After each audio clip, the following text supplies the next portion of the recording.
Hello, welcome back to FPL IQ's preseason team guide video. We're covering every single Premier League team this year, and today it's the time for Chelsea. So we're going to look at the predicted lineups, we're going to look at their play style and how we think they're going to play under Pochettino, the strengths and weaknesses of the side, and looking at players to potentially pick or avoid for the start of this FPL season.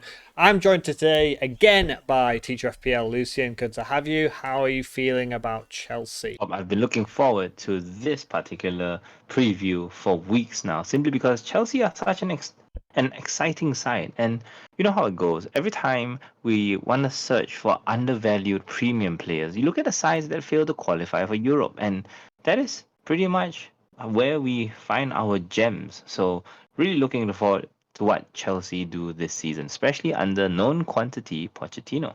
Yeah, a lot of big changes, lots of outs of maybe what players people would consider as deadwood or being a weight on the side, and sort of being replaced and rejuvenated with some very interesting signings that we're going to get into today. Poch coming in, maybe it's time an end for the three centre backs and the wing back systems for Chelsea, because Poch does seem to tend to play sort of a 4-2-3-1/4-3-3 formation. I put Kepa as a question mark in there because Mendy looks like he's gone to Saudi Arabia now, and it looks like he's going to be the goalkeeper. But there are potential other goalkeepers coming in, but at the moment we play with what we've got, and Kepa is looking like the number one. James and Chilwell, both fullback or wingback positions, whatever freedom he's going to give them, but it looks like they're going to be the right and left back. I've gone for Thiago Silva and Fofana, but there are question marks here because they do have Cucurella who can play left back, but I think Chilwell's first choice. But they've got Colwill back from Brighton. They've got Benoit Badiashile. I always say his name wrong, but he had 10 starts at centre back for Chelsea. He's a potential person that could be playing for them. Thiago Silva, if he's staying on, Fofana, they, in my opinion, are the two best centre backs that they've got. Then we've got three midfielder, your Enzo Fernandez, and at the moment I've put Conor Gallagher as a question mark because obviously Kovacic has gone to Manchester City, and he's sort of the only one they've got to play in that position at the moment. With Nkunku as the central attacking midfielder, a lot of people getting excited about a 7.5 million Nkunku as a forward. I said as soon as I saw 7.5 million, I thought this is amazing, and then I saw he was a forward, and I thought, oh, he is more of a central attacking midfielder. I think he's more of a replacement of Mount rather than a replacement of Kai Havertz, but we'll get into that later. Sterling on one wing. I've gone for Mudryk on the other. I think he might start the season, and I've gone for Jackson as the striker.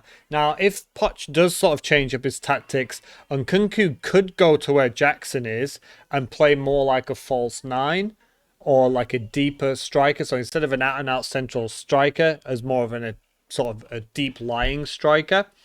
It depends, but I mean, they spent a lot of money on Jackson as the out and out striker, and I think they're lacking in central midfield right now to sort of say, well, let's play on Nkunku up front, and then all that they've got in the middle is Enzo Fernandez and Conor Gallagher. They've got like no one else to play in that central midfield position. So this is how I think that they're going to set up for the start of this season.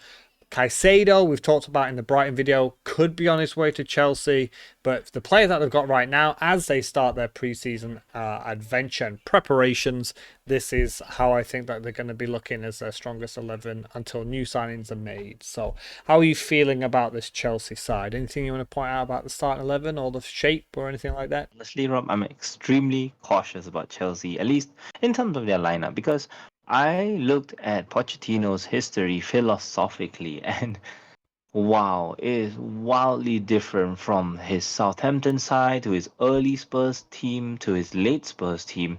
It's difficult to tell because Pochettino has grown so much playing as the underdog all the way to playing as a favorite, even qualifying for the Champions League final. We have to basically be prepared for Chelsea to play like an underdog or for Chelsea to play like a favorite. We have to prepare for both scenarios because both types of sides will benefit wildly different people. I mean, when you look at Southampton, for example, right? They didn't exactly revolve around Graziano Pella, but they had so many wingers running around the guy that he basically accidentally scored double digits. Whereas when you look at his early Spurs team, when he brought his version of Gegenpressing to the league, everyone worked as a unit. So the question is, do you foresee Chelsea working like that from the get-go? Or are they going to revolve around the class passing of Enzo Fernandez in midfield? Because when Spurs finally had their engine room going, they had the likes of Eric Dyer, Tanguy Ndombele as the successor of as the successor of Dembele. Oh my gosh, those names are confusing.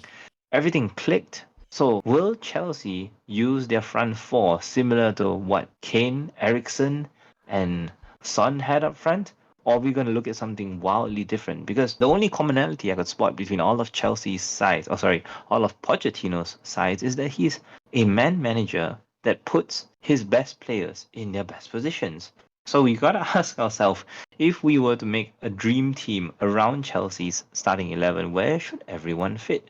And for me, there are a few players playing in really similar positions, operating in similar zones, and we should talk about it later in their strengths and weaknesses. But for now, I am nervous because there are a lot of gaping holes that have yet to be filled. The first being central midfield, as you've mentioned already. So yeah, let's continue. It just feels like, and even a striker like Jackson has done all right in Spain. I think it's for Villarreal, but he doesn't. I mean, they've still got Lukaku. He's still a Chelsea player technically.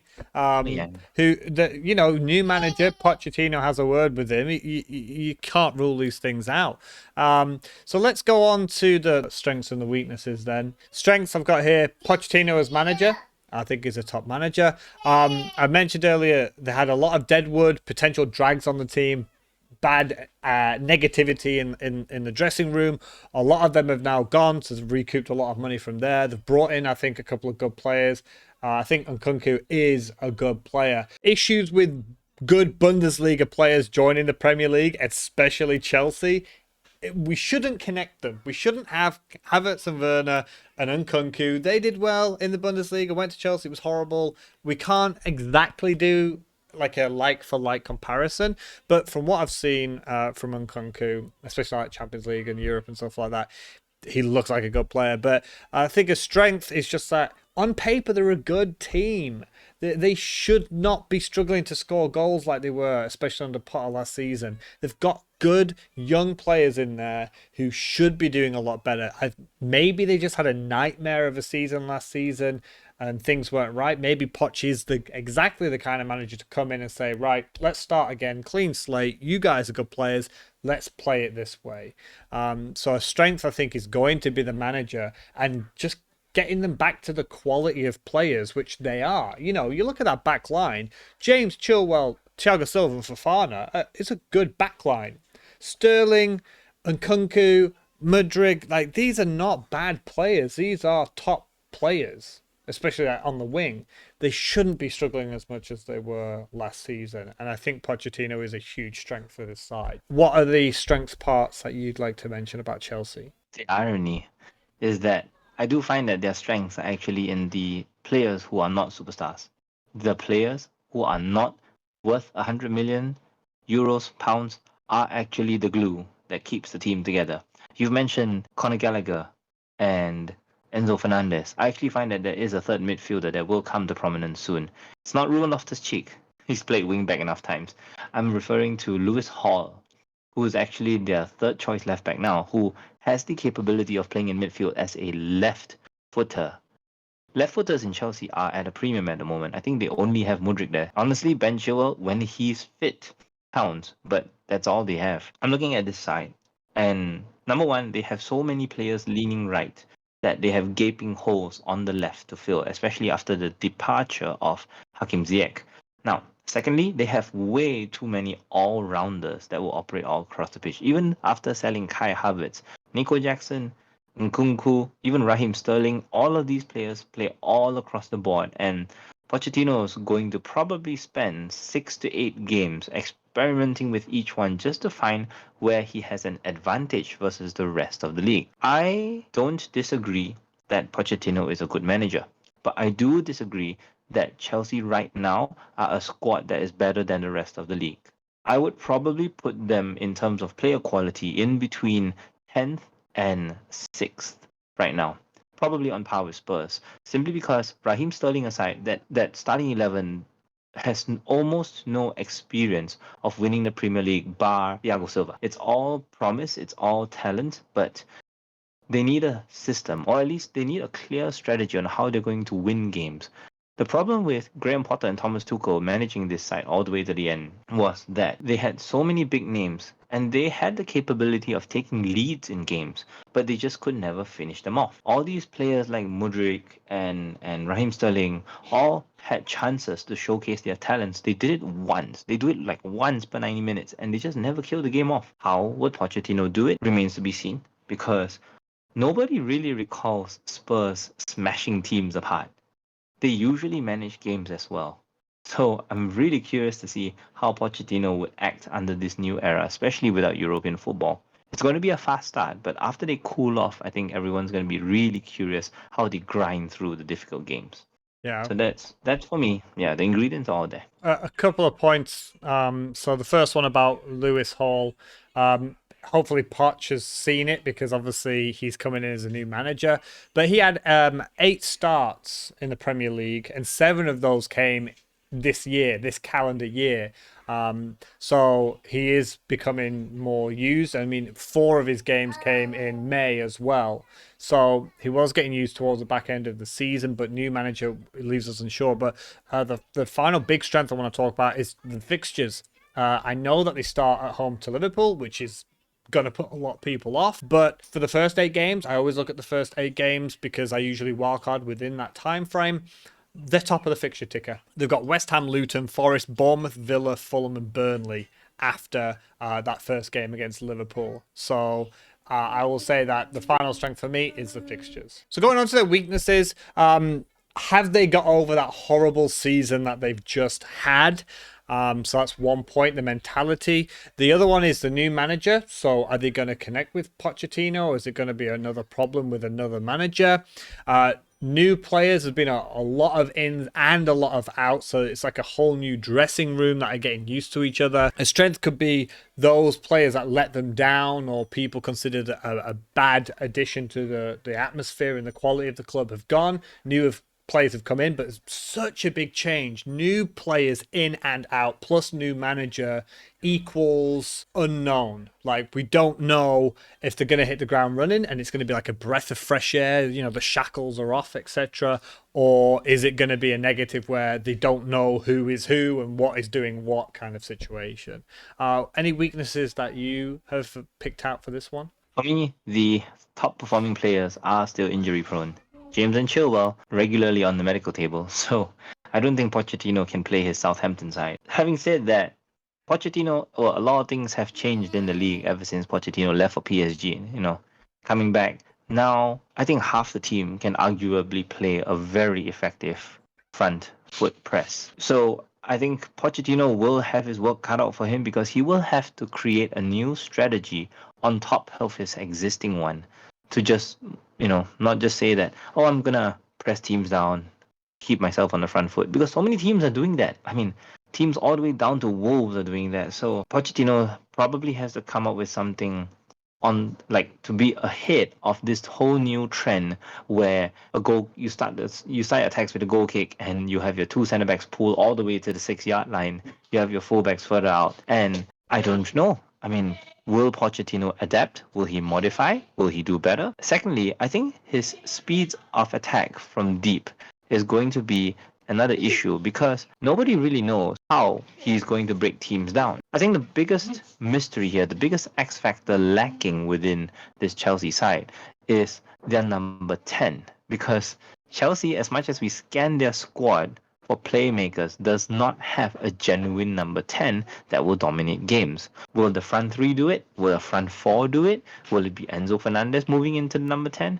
Who knows? Because with Spurs, he had 2 defensive midfielders support a number 10 in the form of Eriksen and later Dele Alli. It remains to be seen, because I do feel personally that the entire squad should revolve around Enzo Fernandez. I've already put my hat in the ring to sort of say, like, I think Nkunku is going to be that 10. And it's just strange because I think 1 or 2 signings for Chelsea, like Caicedo, if I told you that the midfield 3 was going to be Enzo Fernandez, Caicedo, and Nkunku, that sounds like a really, really good, solid midfield three, or two central defending midfielders and one attacking midfielder.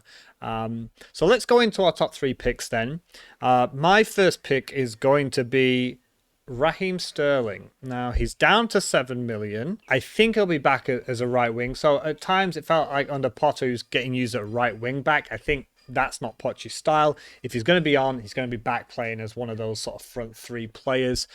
And we know he's got quality. We know he can be a top player. And he has even shown glimpses of his ability at Chelsea. And I think for 7 million, again, when people have got maybe two or three midfielders, 8.5 million, a couple of midfielders at 6.5 million, I don't think it's too much of a stretch to go from a 6.5 to 7. And it's obviously easy to go from an 8.5 down to a 7 as well. So if you're looking at fixtures and you're looking at a player that, if these start quite well against Liverpool, or at least in the first three, you don't have to rush to Chelsea because their fixtures are so good for 8 games. Game week 3 is Luton at home. By that point, they'll have had Liverpool and West Ham. You will start to have a quick idea about them, and that might be a time when people start to jump on Chelsea assets a little bit faster. But I'm gonna put my neck out there. I'm going to say Raheem Sterling at 7 million is my top choice for this side because I believe he's a quality player who's been lost for a couple of seasons. But it is there, and I don't think it's gone. I don't think he was playing in systems that were good for him, like in the wing-back situations, because then you had James and Chilwell was so good because they were the width, they were the attacking threat down the sides.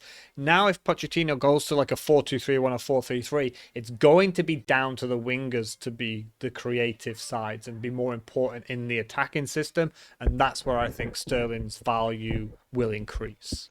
It's so tough because I feel so much for the entire Chelsea side, bar Nkunku and Jackson, because they've been so disillusioned playing under so many different managers in such a short span of time. And when you talk about Raheem Sterling, and you talk about the systems that he doesn't perform in, I feel for him because we've not seen him truly threatening in the start of the show ever since his Liverpool days when he played as a number 10. Will he turn into a finisher as he did under Guardiola? Will he play a conventional right wing? Will he play right wing back as he did under Graham Potter, I think, where he played that right wing back spot in the Champions sometimes. League? I mean, I think for me, with Pochettino, the only situation where you see 1 + 1 = 3 is when he developed relationships, mini relationships between two players. This was why he valued Dusan Tadic so much at Southampton. And those little 1-2s between fullback and striker, or left wing and left back, all these little things add up to a massive advantage that he will have in the league. With Chelsea, though, their entire squad, I would argue, is relatively individual. So it's just about creating those mini overloads in the final third. And this is where I felt it was a massive mistake for Chelsea to sell Kai Havertz, because there is no glue left, at least up front. I think the only player that I feel will complement Nico Jackson's strengths is not Nkunku, but Noni Madueke. But at this stage, I still feel that fresh blood, fresh mentality, going all out for the new manager, right? It's going to be either Nico Jackson or Nkunku. And for me, I'm going with the former, simply because I looked up both their profiles, and I feel that Nico Jackson, despite being more all-rounded than Nkunku, because Nkunku is a very specialized goal scorer despite operating in different positions. Nico Jackson has the ability to shoot, dribble, link up play, and I think he was brought in specifically as the replacement for Kai Havertz. So I do foresee him at least being the fulcrum of their entire attack. And that's where benefits start. I do think that Raheem Sterling might come good if Nico Jackson does perform, but it should start with him. I mean, I've said in a few videos now that I would rather stick with the consistent performer, getting your 5s and 6s, and, if he's lucky he gets a 17, so be it. I'd be more than happy with that. But as it stands, I'm very happy with Nico Jackson as my top pick. And that's why we'll come on to the traps after we finish this, but I mentioned that Nkunku 7.5 million forward, who's more like a cam, and I just think for 7 million, Jackson's going to be the striker in that situation. So, but we'll see pre-season. You never know; he might play 4-4-2 and play them both up front. We'll just have to wait and see. My second choice here, I've just put starting 4.5 million defender because Similar to what I said kind of about Aston Villa, where they've got a few centre backs that they can use. Again, top of the fixture ticker, not just in terms of attacking potential, but defensive potential for this side, I think is really good. So if it's going to Thiago Silva, 5 million, no. But the 4.5 millions of Chalobah, Colwill, Benoit, because I always butcher his second name. That is shill. Yeah, Fafana, whichever one is going to be the partner in that situation. I think 4.5 million as a rotation is going to be a great one to rotate if Chelsea have sorted out their issues. And the third one I just put as Mudryk, purely because it's a 6.5 million punt. If we're getting a couple of game weeks in, so after 3 game weeks, Brighton's fixtures become a bit more difficult. You can go Brighton to him if he's starting the season quite well. So he's purely a punt. They've paid 66 million for him, potentially rising to like 88 million. I know Pepe was 72 million for Arsenal, but Chelsea and Arsenal, because Arsenal were looking at him too, he must have something to make him worth that much. That 2 Premier League clubs one-upped each other to get him. We haven't seen it yet, of course, but I think he must have potential. He must have something about it, and I think 6.5 million could be a good punt to have. You get to game week 3, you don't want to stick with Brighton, for example. You want to switch over. I think he could be a good choice there. Going over then to the traps, which is funny because I said my first choice, maybe a little bit nostalgic. I said Sterling, but you have him as your trap. So you can soundbite this. Raheem Sterling will get 1 goal and 1 assist top in the first 3 game weeks. Then he will completely fade straight after that. Almost certainly. Yeah, he won't get anything against Liverpool. He'll get something like over the next 2 game weeks, 2 and 3, maybe 4. But that's about it. He stalls completely after that. I love I'm when pretty sure. players play against their old clubs. Oh, it has that extra romance about it. He might not even start. Yeah, I don't even think Raheem Sterling starts. Really? Yeah. Big claims he hasn't getting done anything made. to prove, that he's really earned that spot. That's my biggest issue with Raheem Sterling. There's so much romance, similar with Coutinho from Aston Villa, right? When you're done, you're done. I don't think Sterling's done. I just think that he's done at Chelsea. So it's just a matter of whether he can secure his big money move to somewhere else in Europe, because really other teams deserve him so much more, and he deserves a fresh start somewhere else, even if it's somewhere like Spurs or something. But he absolutely deserves a fresh start. And if he does continue his career at Chelsea, it's 100% credit to Pochettino for convincing him to stay. Well, I've got Nkunku as my trap here, but look, I think he could be fantastic. I've already said that I think he'd be a quality player as a cam, but 7.5 million as a forward when I think he's going to be a reverse out of position. I wouldn't start the season with him. I think it's as simple as that. Despite his Bundesliga stats being off the charts, Bundesliga is not comparable in my opinion to the Premier League as an entire league. I always say this about things like Serie A and La Liga. The top 3 clubs and 4 clubs can easily compete with Premier League clubs, but in terms of as a league as a whole, it's not as good. But I'm just looking here. The final point that you said, Chelsea's penalty taker. I couldn't tell you right now. I thought Would Sterling he be considered was a trap if Nkunku were their penalty taker instead? That would help, but I still think 7 million Jackson is going to be the one. But the one that you said here is a trap, and this might be another controversial one. You said the fullbacks. I think people who have owned James and Chilwell last season will already know that they are traps. It's the fitness. Yeah. They are consistently rushed back from injury, and that has nothing to do with Pochettino. Unless Pochettino can somehow level with the medical staff and go, guys, enough. We are going to buy more fullbacks, and we are going to play Lewis Hall at left back for a while. We must have these guys recover. They'll get injured half the season again. It's horrendous. You hear all these reports, right, of James alternating between centre back and fullback. It's just sad the way the whole club is run, at least in terms of managing their players' fitness and health. We would love the bygone era of James and Chilwell both scoring double digits. I mean, I at one stage owned both, like 2 seasons ago under Tuchel. I'm more than happy with all of that. It's just how much they sustain their form. Even if, let's say, James and Chilwell did come back into the side, They aren't operating in complex systems as introduced by Tuchel and Graham Potter. Not anymore. So they will have to keep things simple. And I always ask myself, if James and Chilwell operated as conventional fullbacks instead of the wingbacks that got into goal scoring positions, will they still be worth 5.5 million? Big ask.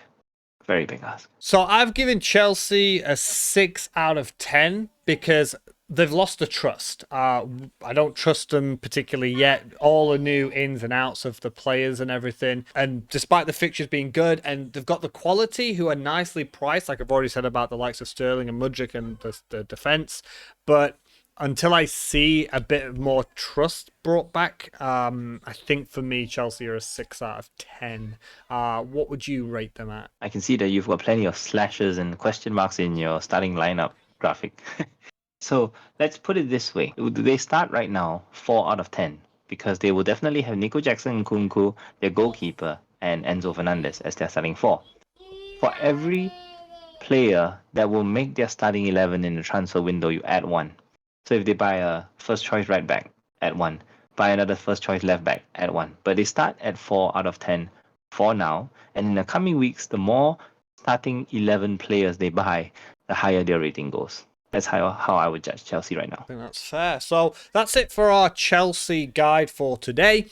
Coming up next will be Crystal Palace. Roy Hodgson, the mighty man, is still going. He's just signed on. He will be back next season. There's a few exciting players in there, some young prospects in the Palace team, but it's one that we'll go into depth next time. But let us know in the comments below what you think about Chelsea. Have they got your trust back with the new manager and new players? Anyone that you're going to start the season with, or is it a wait and see? Thanks for watching today and joining us, and as always, have a good one.